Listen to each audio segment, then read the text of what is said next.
Money is being printed every hour, but you're failing to see it because you're stuck in survival mode. What is the result of you not building something meaningful for your own life? If you remain unwilling to build something meaningful for your own life now, you're only going to remain trapped, feeling forced to build for somebody else later.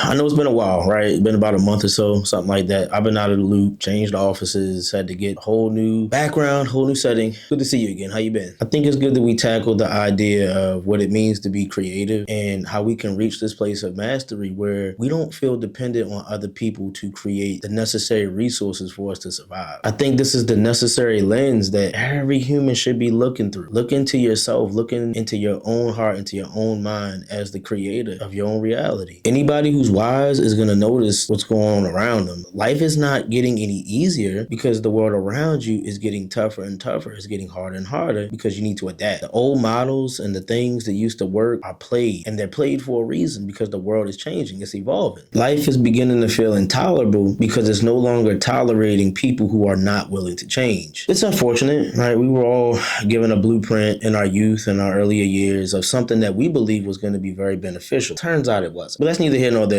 You can blame your dad, blame your mother, blame your grandparents. It doesn't matter. It doesn't matter who you blame or who you decide to turn to for fault. At the end of the day, you are the one who can change it all. The path is not always supposed to be clear and laid out. It's just meant for you to walk. You don't know the best decision to make until you make it. So there's virtually no wrong decision under the guise of moral behavior. Like, come on, you know the things that you shouldn't and shouldn't be doing. We don't need to go through elementary school teaching here, right? But in terms of your creativity and building something that matters, there's really no wrong thing to do. Explore all your options, explore your curiosities, put things together that make sense to you. One powerful exercise that I use still now, it works. I can't even try to make it make sense to you at the moment. You just got to do it. It works. Write down all of your ideas. Write down anything that you believe will be life-changing, not just for yourself, but for the world. Write down an idea. Write down something that you can do easily and effortlessly, but frame it through a real-world problem and through a real-world solution that somebody else can benefit from. Okay, so you're a fitness guru. There's a billion of them out there. So yes, the waters are going to be kind of bloody. Right. And this is what everybody's getting into: health and fitness and wellness and coaching and all these other things. But the key is to differentiate yourself. The key is to become a master of your own domain and find out a way to make yourself unique, to stand out amongst the crowd. But moreover, figure out a way for you to become a master in that domain. This is something that we're not really shown. This is something that we're not taught to really look for in our own lives, which is connecting the dots, connecting the abilities that we have, the unique skill sets and life experience that can be of use to somebody else. And because of that, what happens? You fall into the trap of doing what you believe is best for you because of what you've been told, rather than exploring yourself and your own mind. And that's not necessarily a bad thing if by some strange chance what you're being told or what you're learning is already something that you're privy to wanting to do, or an interest that you already have. So you've grown up around computers your whole life, right? You have a dad, a parent, an uncle, whoever, who says, hey, you should get into IT. You already liked computers, so that kind of makes sense. You've been around computers your whole life. Your favorite class was computer networking, computer building, whatever the thing is, that already is up your alley. But that's a 1 in a million chance, because you're your own person. You're an individual who's learning life differently from the person who taught you, from the teachers, from the parent, from the friend, from the uncle, whoever it is. You have your own unique life, and your experiences and the things that you find interesting are going to be unique to you also. We overcomplicate business. When I speak to people, when I speak to entrepreneurs, when I speak to business owners, founders, it's like, man, how do I differentiate myself? How do I do something different? Just be yourself. That's crazy. That sounds absolutely nuts. But you're a human being with different interests, with different skills or skills that you could be building on. You have a different background. You have a different understanding of life and a different worldview. And all of this is what makes you a business owner and what makes you an entrepreneur. So why would you relegate yourself to one specific way of branding yourself, of selling yourself, of selling your expertise in the things that you do? All of these things make you who you are. That's the entirety of a one-person business, is you becoming a niche of one. I made a video about that.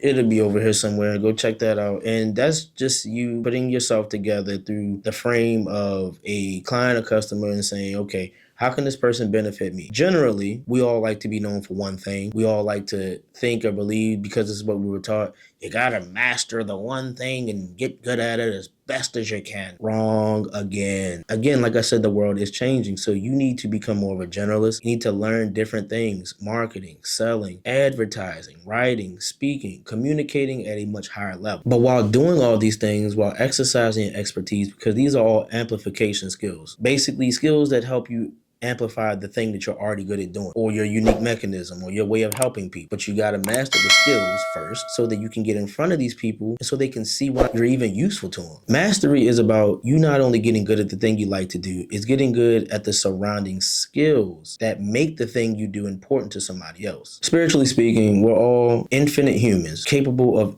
infinite possibilities, living in multiple realities of which only we can see and we can experience. But what makes us unique from every other creature is the ability that we can learn, we can understand, we can implement and iterate things that are working and amplify them by learning specific skills and turn our passion into purpose and make it even better than what it already is. I stress the uniqueness and authenticity of you being your own person because this is a lost world. It's really getting bad. When everywhere you turn, you can see clones of the next person. Now, don't get me wrong. We are artists by nature. Human beings are artists. The things you speak, the things you do, what you create, the unique offering or your skill set, expertise, all these things is what makes you an artist. Life is the canvas and what you do with it is the art that you create. And I believe in the saying, still like an artist, in a sense where you see what an artist is doing, you like what they're doing, and you can draw inspiration from the things that they're doing and add it to your own ideas, implement their strategies, implement the way that they're using their paintbrush or whatever, but make it unique when you do it. Your English teacher was right. You don't want to do everything that the next person does because that's plagiarism. And yeah, that's just a trash way of being creative. You're not really creative at that point. You're being a clone. That's a big part of self-mastery is you figuring out your own unique stroke of the pen, your own unique stroke of the paintbrush, the way you speak, how you communicate your offering. All these things is what comprises mastery. Mastery is a spiritual outcome, the grand stage of peak performance that only a few ever reach due to the intense and rigorous, repetitious effort of doing what one loves to the point of hate. People hear mastery and it's like, oh, this is going to be the coolest thing ever since sliced bread. I'm going to become the master of my domain and it's just going to be awesome, beautiful, cool, and great. No, you're going to start to really hate the thing that you started after a while. Realistically speaking, it's not going to be easy because you have to keep leveling up and reaching new thresholds and reaching new ceilings that have to be broken. It doesn't matter what it is. Pick a thing, anything. It doesn't matter. Once you start to do it, because of how you're wired as a human being, because of how the brain works, how the mind works, you'll love it for a time. Do it 2 weeks, it'll be cool. Do it a month,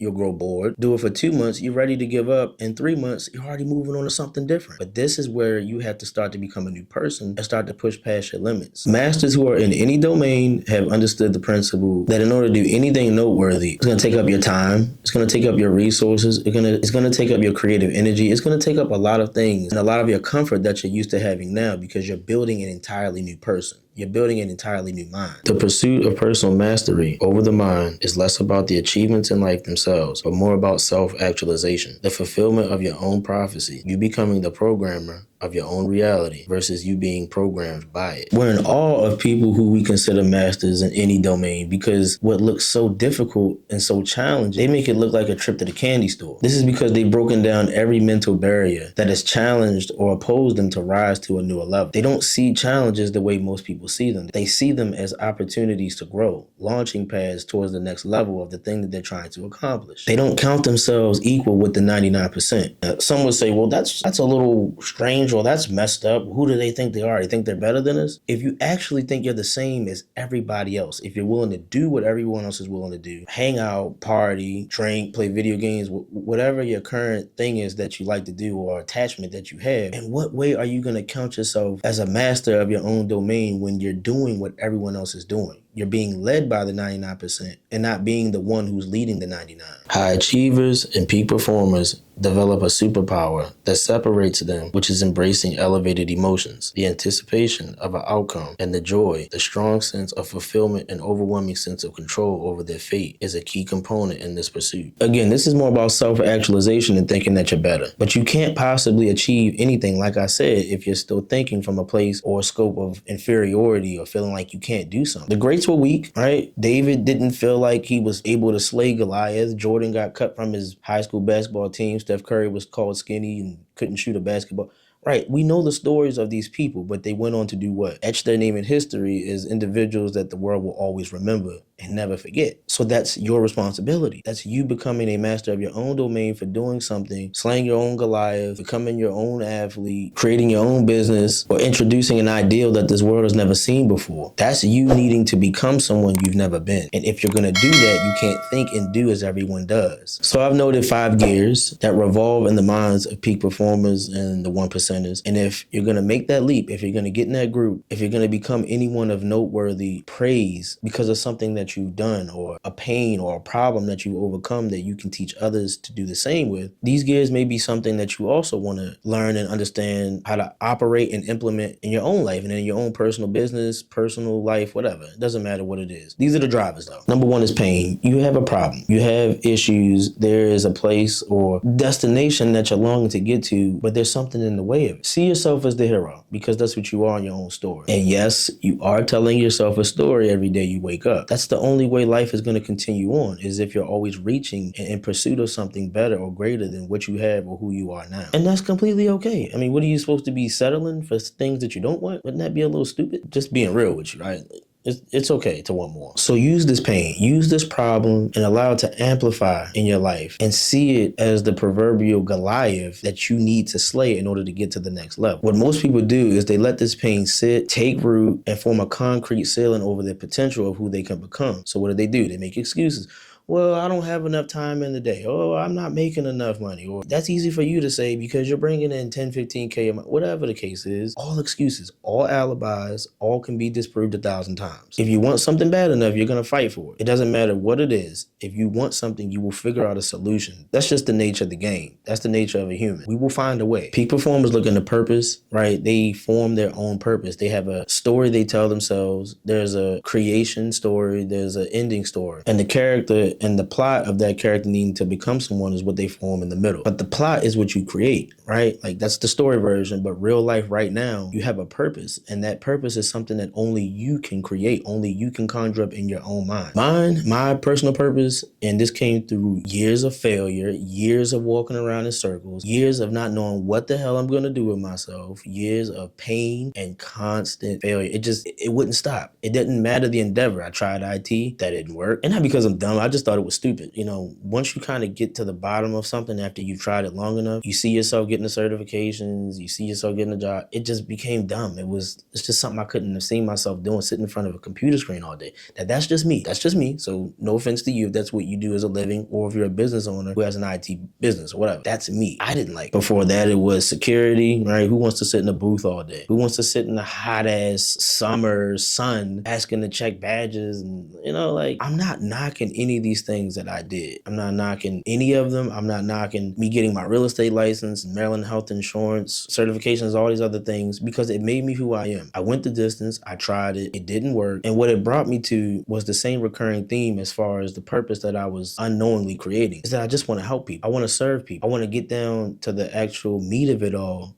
sift through all the fluff and realize, okay, I enjoy communicating. I enjoy being authentic. I enjoy teaching people about what it means to be a true master of their own reality. Because in the midst of doing all these things, I was becoming a different person. I had to reach different plateaus. I had to reach different peaks. I had to stay up late. I had to fast at some point because I was eating in a way that I shouldn't. I was building my body. And in the midst of doing this, I was becoming more of a mindset maven and realizing that it's the mind that I love to learn about and that I love to teach about. So again, you're going to go through a lot of different things. You're going to go through different ideas. You got to sift through them all and figure out what the root purpose behind it all is and make that your thing. I'm going to save you the time. I'm going to spare you the fluff. Just realize what you're doing. If it's not what you want to do, it's drawing you closer to the thing you actually want to do. Top performers are passionate. Like they really love to put their all into what they do. And this is expressed through different creative works. Speaking and writing is one of them. You can really get a sense of who a person is by how they speak and how they write, right? Like you're looking at the video right now. Maybe you can sense the passion, maybe you can't. I don't know. I like to believe so because when I speak on things, I speak with my eyes wide open and my heart full. Communication is something you have to master. There's no other way around it. And this is a struggle in most people's lives. This is an area of weakness because they don't know who they are. They don't understand the thing that they like to do, right? Or if they understand it, they don't know how to make it acceptable for someone else to want to learn or make it interesting for them to want to learn. So high level communication is what a lot of high performers engage engage in, because they know that if they're going to get people on board with their ideals, their vision, their plan, their goals, not just for themselves, but for the purpose of changing the world at large, if you're going to gather any group of people, if you're going to create a community, people need to know what's in it for them and why it's even important to you to begin with. So I'm going to link a video right there also, high level communication, just something else, for you to watch, for you to binge on, out of the one person business foundations and things that I've created for people who also are looking to create personal brands. High level communication is something you have to learn. If you're going to create a business, if you're going to create anything that's worth people wanting to know and get on board with, you're going to have to learn how to talk and write. And the way in which you talk and write will attract your tribe a lot quicker. Number 4 is the skill set that you have to learn, right? That's you getting into writing and speaking, as I just mentioned. These are things that you're going to have to learn. There is no way around. Your passion and your skill set go hand in hand, so you'll kind of hear me interchange between those two throughout a lot of my content, because without passion, no one cares about your skill set. And without a skill set, no one cares what you're passionate about. They really go hand in hand. And this is the dreaded phase of the mental evolution that you're going to have to embark on of becoming a new person. And this is the phase that people don't want to deal with, because it has to do with a lot of them doing the thing that they don't necessarily feel like doing or wanting to do in order to amplify the reason for why they do it, which is their purpose. The thing that you form out of pain. You have to understand what it means to properly be able to communicate a message so people care. And that's through the skill acquisition of writing and speech. High level communication, like I said, you have to learn it. It's a non-negotiable. Copywriting, marketing, for all the people who are already doing that or chose that trade, you're already in a good standing with a lot of people. And I'm pretty sure you've already made some dollars, because human beings are emotional creatures. We're very emotional. If you can learn how to speak to our hearts and not our heads, you'll get people on board with what you're doing quickly. If you can tell their story effectively, you don't have to try to convince them to buy your product, buy into what you're doing, because you're speaking directly to them. This is easy, right? And let me give you a little secret here. It becomes a lot easier, right, when you're speaking to people who are 2 steps behind you. When they know you because you can explain their exact situation. And typically, this person is you. This person is not far from you. A lot of people think that they're far, but they're not. A lot of people see these gurus, these guys that's so... Now, let me be honest. I'll backtrack for a second. Some people are completely out of reach, but you don't want to, let's say, for instance, put yourself in the same category of Jeff Bezos. That might not be a good mentor to take on, because he's pretty much taken over the world. Him and Elon Musk and Mark Zuckerberg, all those other people. So let's not put yourself in that category. Not to say you can't become it, but you want somebody that's more or less more understanding of your plight and where you are. And so to acquire those skills, to be on that same plateau, you're going to have to be able to communicate to them. Skills are non-negotiable. You need to acquire them if you're going to be able to be relatable to people. If people are going to buy into your ideas, if people are going to buy into the things that you desire to sell them to transform their lives and make them better, you're going to have to be able to know how to talk. And these people are like you. They're 2 steps behind you. They're not that far. If you're going to make an impact and do what you love, the cost is learning an irrevocable skill to amplify your impact. And that takes real work. People don't want to do real work. People don't want to do real work. People don't want to learn the things they don't feel like learning so that they can be of use to somebody else. But you still think you're going to somehow be of use to somebody else when you're unwilling to learn and teach them? No, not going to happen. And the 5th gear of them all is flow. This is something that every high performer gets into. It's a state of mind where you get into pure creative genius, pure creative bliss. It's almost as if you have to be snatched back into yourself, because it's an out-of-body experience. This is where you can lock yourself into a room and feel nothing else but who you are and what you're capable of achieving. And you have to get to this place of creative genius if you're going to make an impact, if you're going to become a true master of your own domain. You got to stop putting off the things that matter, right? You have to do what's important to you now, because life is not forever. You have the ability to act in the now. And as you act on the now and you become closer to the person that you want to become, in order to make an impact, to leave a lasting legacy in this world, it's going to require for you to work. It's going to require a lot of inner work. It's going to require a lot of decluttering of your mind, your environment, the things that you're used to doing. You got to deconstruct yourself and put away the childish things so that you can be that leader, that master, that controller of your own domain, and ultimately over your own destiny. Recognize this and take this to the bank. You're in a simulation. All of this, everything in front of you was the idea of another person. What happens is people program themselves to instead become the creator. They opt as the follower for the rest of their lives. Creativity is truly a gift from God. It's something that we all have, but if it goes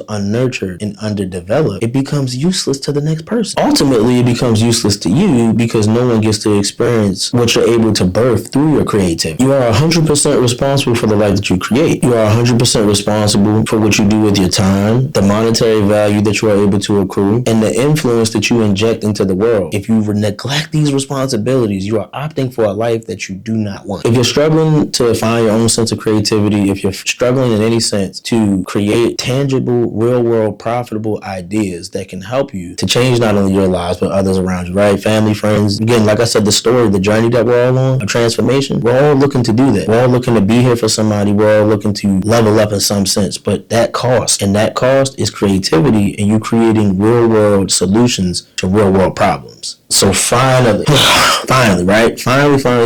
my product has been created. Cognitive Currency, dropping November 1st. I have a digital product now that you can finally go and buy if you're interested. It's been a long time coming because I truly believe in creating things of real value, of real transformation for others. I don't want to shortchange anybody. I don't like doing anything that I can't attach my name to and be proud of. So it took me this long because I really wanted to dig and dive deep into the people that I believe I'm here to serve, right? If you're watching this, if this is of any value, then that's for you. For my entrepreneurs, my creatives, my people who are looking to create real world solutions to real world problems, like I said, Cognitive Currency is going to be a real go-to for you. It deconstructs your mind. It's going to help you put together real world ideas, how to market them, how to sell them, the whole shebang. I'll attach the waitlist in the video if you want to be one of the first people to purchase. Just make it your mission. Make it your mission to build something of real value that you can be proud of and that you can continually stack on top of. Through the creation of one idea, you'll find another. Keep linking one idea to another, and then you create a vision for your life. Transformation is not as far as you think, right? Becoming a master of your own domain, in your own life, in your own industry, whatever industry you choose, or whoever the person is that you decide to help. If you're going to be that master whom the person looks to lead, guide, and direct, you're going to have to start with your mind. It starts all up here. The reality that you create mentally will be the reality that you manifest physically. It's all up to you. Don't be the person who doesn't actualize their potential. You don't want to keep being the watcher your whole life. Like, that's not okay. We don't get on social media just to keep looking and getting updates from people who are living their life. That's not who you are. Don't opt to be that person. Establish and affirm yourself as the creator that you are and create something of real world value that others, including yourself, will be proud of. That's all I got though. Video turned out to be a little longer than I expected. Oh well. Hope you enjoyed it. I got more coming. If you're at the beginner level and you just want to learn how to deconstruct your mind, go ahead and cop the Create Your Own Reality ebook I created. Again, more deconstruction of the mind, more steps to mastery, more steps to learn how to create your own reality. And again, for those who are looking to create highly profitable ideas and create their own income streams through the power of the mind, I'll attach the Cognitive Currency waitlist. Feel free to binge on any old videos. Learn and teach as you go. Don't hoard the information. Make the world a better place. Peace and love.